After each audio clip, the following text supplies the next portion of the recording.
fait de jouer, c'est un peu de fatigue, ça me rapproche beaucoup de mes acteurs. C'était le cas avec Catherine Fro, je me sentais beaucoup plus proche d'elle, elle se sentait rassurée.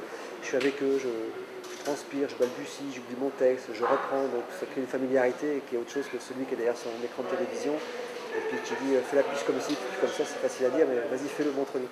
Chapine, encore lui, jouait les scènes, y compris les scènes de ses acteurs, il leur jouait avant pour qu'ils s'en inspirent après. Donc il y a des précédents prestigieux par rapport à ça. C'est un surcroît de fatigue, mais il y a une plus-value qui est vraiment intéressante. Vous comme moi, on est beaucoup plus perdu qu'on imagine. En tout cas, moi j'en ai conscience, c'est pour ça que je veux faire ce métier. Et on fait tous des efforts désespérés pour rester dans la raison, dans la réalité. Voilà, donc les gens perdus, ceux qui ne se l'avouent pas et qui ne le savent pas, ont un spectaculaire d'expression que je trouve très intéressant. C'était effectivement le cas dans Bernie, dans Enfermé et dans celui-là. Et je les retrouve toujours avec beaucoup de plaisir, ces gens-là. Je trouve qu'ils m'inspirent beaucoup en tout cas. Voilà. Je n'ai aucune excuse biographique à exprimer ces personnages-là. Je n'exprime que des craintes, des peurs à travers ces personnages, mais j'ai aucun passé. Je sors d'un très bon milieu. J'ai fait 5 ans d'études de médecine. Et au désespoir de mes parents, un jour j'ai commencé à faire le guignol. Et voilà, mais c'est pas parce que s'il fallait vivre à chaque fois les choses pour les réciter correctement, ça serait une catastrophe, ça serait difficile. C'est un imaginaire qui parle, un imaginaire qui est ce qu'il est. Je renonce à l'analyser de peur que la source se tarisse. Voilà. J'ai fait une enquête assez soutenue juste pour voir quelle était la réalité des choses et puis pour après faire complètement différent. Donc mais au moins, quand je transgressais les règles, je savais que je transgressais. Des tas de choses sont totalement impossibles et improbables dans le film.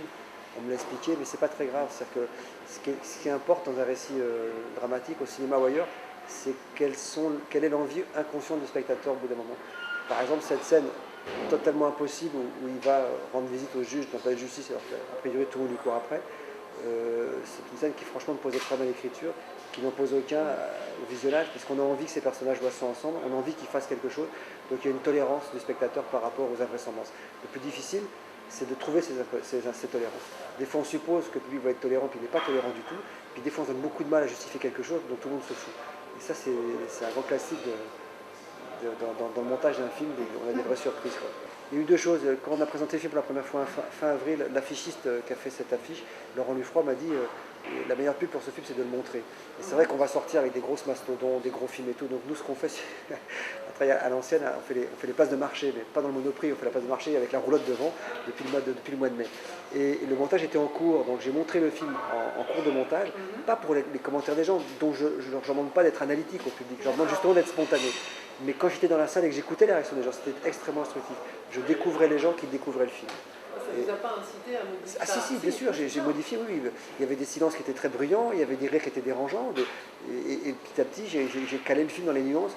Je pensais amener un bleu turquoise, et on me disait c'est un bleu ciel, vous voyez. Donc c'était clair que c'était du bleu, mais dans le bleu, il y a une infinité de nuances.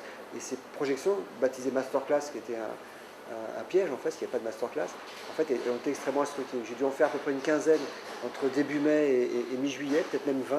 Et j'ai chaque soir pris des notes très précises et le lendemain, en montage, on corrigeait en fonction de ce que j'avais vu la veille.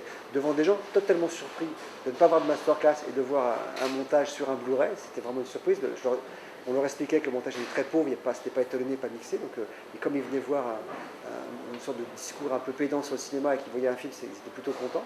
Et en plus, je leur disais pas que j'étais dans la salle. Je poussais l'exploitant jusqu'à dire il n'est pas là, il arrivera à la fin de la projection, mais en attendant, l'objet de sa venue ici est arrivé, c'est le film. Et je me glissais, dès que la lumière était éteinte, je me glissais dans les salles pour écouter la réaction. Je voulais même pas qu'ils aient une réaction,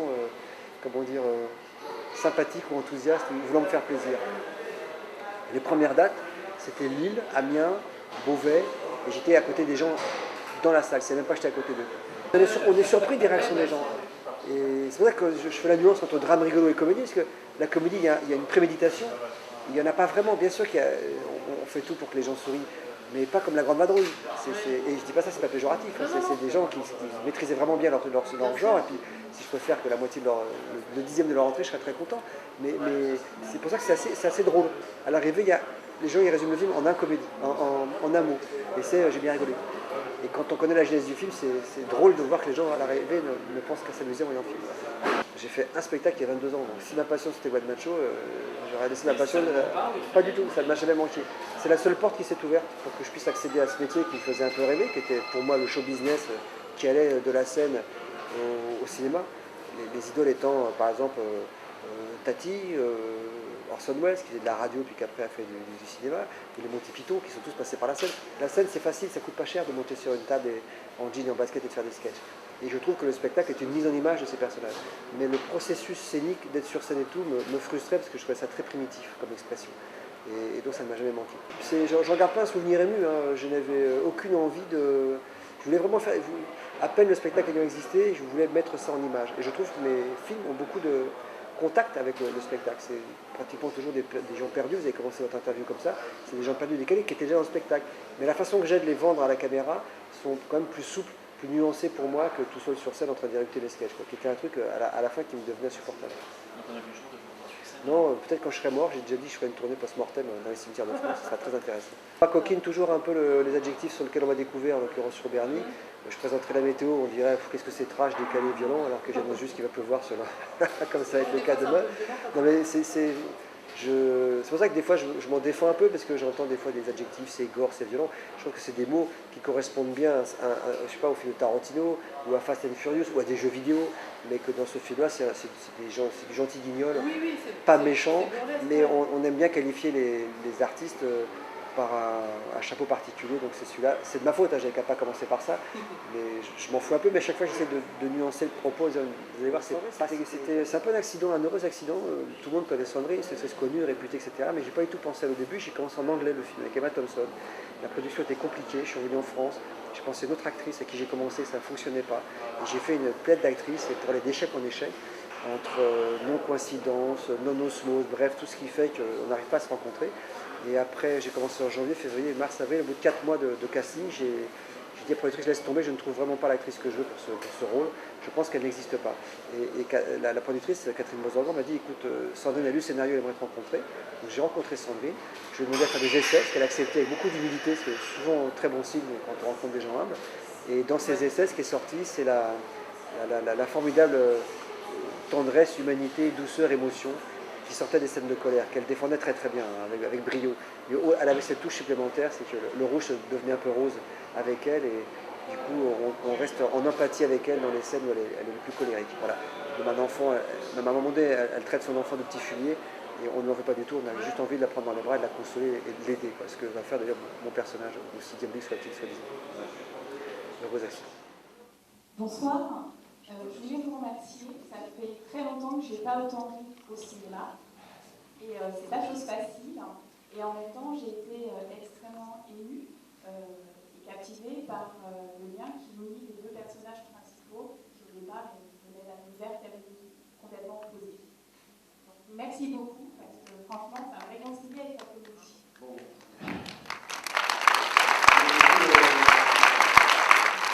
Votre tendresse à vous et votre délicatesse qui sous-tend toujours votre humour que je ne qualifierai pas moins de franchouillard mais de délicat. Merci. Merci. Je vais vous dire que je suis votre première et vous êtes déjà venu dans Loiret à la fin des années 80, au début des années 90, dans une petite salle des fêtes à Saint-Jean-de-la-Ruelle. Vous en rappelez pas? Je me rappelle plus, je me rappelle plus. Donc en fait, la Solane vous aimez parce que vous y revenez. Alors, voilà. Et puis juste... J'ai un dealer très sympathique dans la région. Je vous refilerai les nouvelles coordonnées parce qu'on s'était vu à l'occasion. Non, c'est George. Merci du plan. Ouais. Simplement, moi je suis... le film, chacun on voit ce qu'on veut dedans. Moi j'ai vu du Stanley Kubrick sur la scène de l'enfant dans le ventre. Voilà, chacun voit ce qu'il veut. Et moi ce que je vois, c'est que vous réconcilier et vous donner un gros message avec 3 mots qui sont liberté, égalité, fraternité. Moi j'ai perçu comme ça et continuer. Et je pense qu'au fur et à mesure de votre filmographie, vous êtes en train d'atteindre un niveau de toucher les gens dans chaque scène. Voilà. Après chacun veut ce qu'il veut. En tout cas moi ça a résonné comme ça. Et merci et continuez encore à délirer sur la différence. Merci. Merci. Franchouillard, tendre, liberté, égalité, fraternité, le film effectivement à large public. Merci à tous de votre enthousiasme. Albert Dupontel.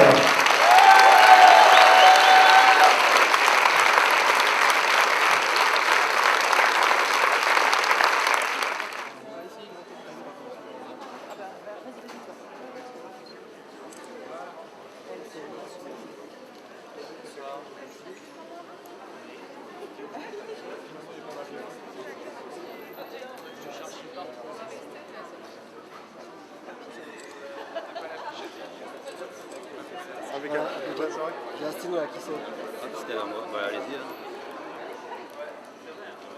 Voilà. Merci. Ouais. Merci, hein. C'était très bien, merci. Hop, bah, vas-y Richard, je vais prendre une photo. Merci parce qu'on a bien rigolé. On fera échange après. Voilà. Ouais.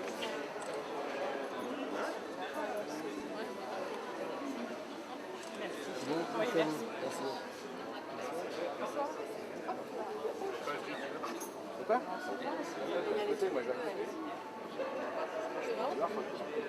C'est bon. C'est bon? Merci. Merci à vous.